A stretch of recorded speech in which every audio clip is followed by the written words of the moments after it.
Assalamualaikum warahmatullahi wabarakatuh.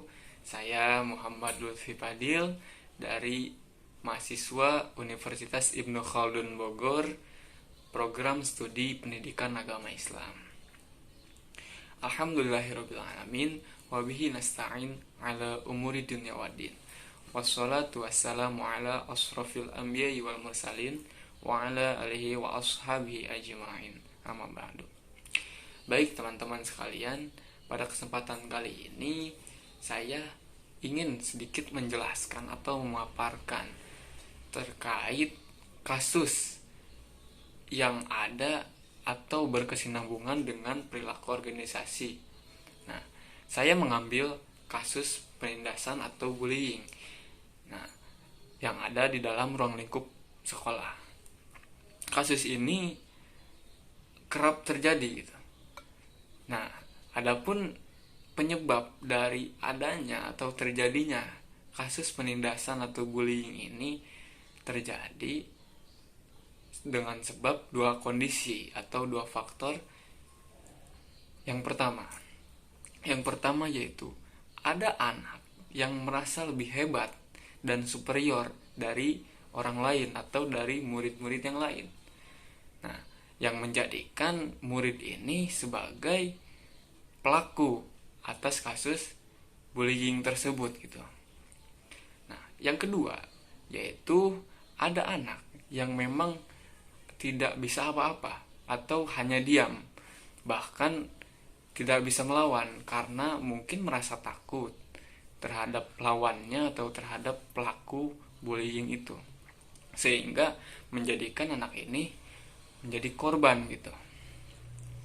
Nah, jelas pola pikir dari kedua faktor ini sangat tidak dibenarkan, karena dengan merasa hebat seorang siswa itu dia selalu akan terjebak dalam situasi dan kondisi yang membuat pemikiran dia itu menjadi orang lain itu rendah di hadapan dia itu.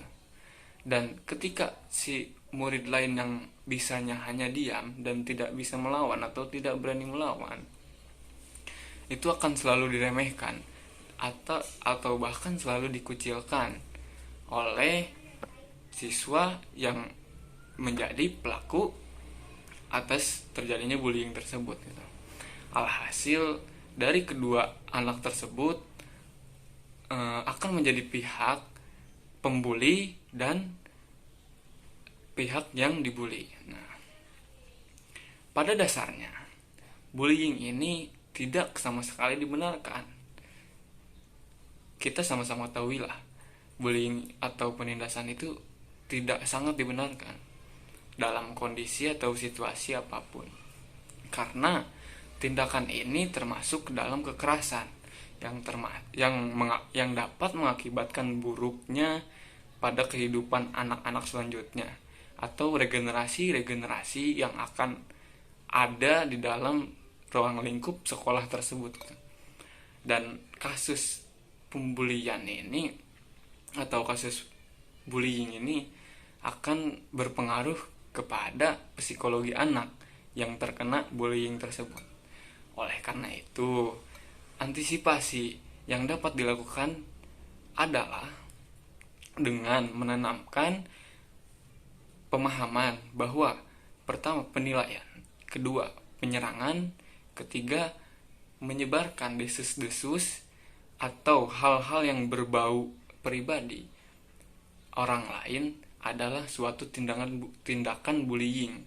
Nah, di sisi lain, setiap anak ditanamkan sifat berdaya yang mampu melawan gitu ketika dia dibully oleh siswa lainnya, sehingga sifat ini bisa membantu dirinya sendiri atau bahkan orang lain gitu agar tidak menjadi korban bullying gitu. Nah, masalah sosial yang ada di dalam ruang lingkup sekolah adalah situasi yang dihadapi oleh setiap atau oleh pihak-pihak sekolah, baik itu guru atau bahkan sekaligus kepala sekolah. Nah, maka dari itu berbagai langkah antisipasi harus dilakukan dan disiapkan. Demi untuk apa? Demi berkelangsungannya proses belajar dan mengajar berjalan dengan lancar dan semestinya. Dan agar semua siswa pun nyaman gitu berada di dalam ruang lingkup sekolah tersebut gitu. Nah, ketika apabila saya memposisikan diri sebagai kepala sekolah, sangat jelas saya akan selalu berusaha untuk meminimalisir timbulnya masalah-masalah bullying yang yang timbul gitu. Nah, gimana nih cara minimalisirnya? Yaitu dengan melakukan tindakan pencegahan yang sesuai dengan prosedur sekolah maupun lembaga prosedur sekolah tersebut yang telah ditentukan oleh masing-masing sekolah atau warga-warga yang ada di ruang lingkup sekolah tersebut. Nah, mungkin caranya yang pertama itu dengan cara menekankan pada setiap murid itu menekankan kepada setiap guru untuk mendekati murid-muridnya, atau saya sebagai kepala sekolah harus memberikan penekanan kepada guru agar guru tersebut itu menumbuhkan emosionalnya dengan muridnya gitu, agar muridnya bisa mencontoh dan meniru guru tersebut. Seperti halnya fungsi guru yaitu digugu dan ditiru. Nah, saya pun sebagai kepala sekolah akan mengarahkan kepada setiap guru untuk segera mengatur atau menasehati siswa-siswa yang melakukan bullying agar siswa tersebut merasa jera gitu, sehingga siswa tersebut atau murid tersebut tidak bisa atau tidak akan pernah kembali melakukan kesalahan yang sama, yaitu bullying.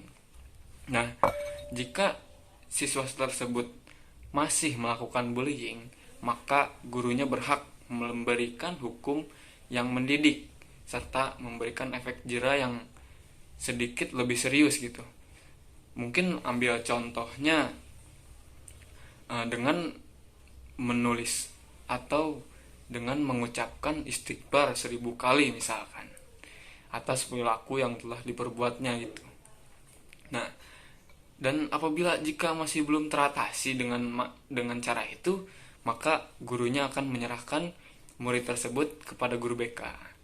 Nah, yang mana guru BK tersebut akan membimbing siswanya yang yang melakukan bullying ini agar tidak melakukannya kembali gitu, dan agar kasus penindasan atau bullying ini segera teratasi gitu. Nah, ketika setelah diberikan murid tersebut ke dalam guru BK atau diserahkan ke guru BK tetapi kasus ini belum teratasi, maka opsi terakhir atau tindakan selanjutnya itu diserahkan langsung untuk berhadapan dengan kepala sekolah. Nah, mungkin dengan berhadapan dengan kepala sekolah ini murid tersebut akan benar-benar jera gitu, atau bahasa kitanya mah kapok lah dalam melakukan kasus bullying ini. Nah, harapan saya semoga kedepannya kasus-kasus bullying ini tidak ada lagi, atau tidak, ya, murid-murid hari ini pada zaman hari ini tidak akan melakukan kasus-kasus bullying khususnya, atau umumnya kasus-kasus lain yang merugikan sesama gitu, atau merugikan perilaku organisasi yang ada di dalam ruang lingkup sekolah tersebut. Nah, mungkin hanya ini yang bisa saya sampaikan, kurang lebihnya mohon maaf. Wallahul muwaffiq ila aqwamit thoriq. Wassalamualaikum warahmatullahi wabarakatuh. Terima kasih.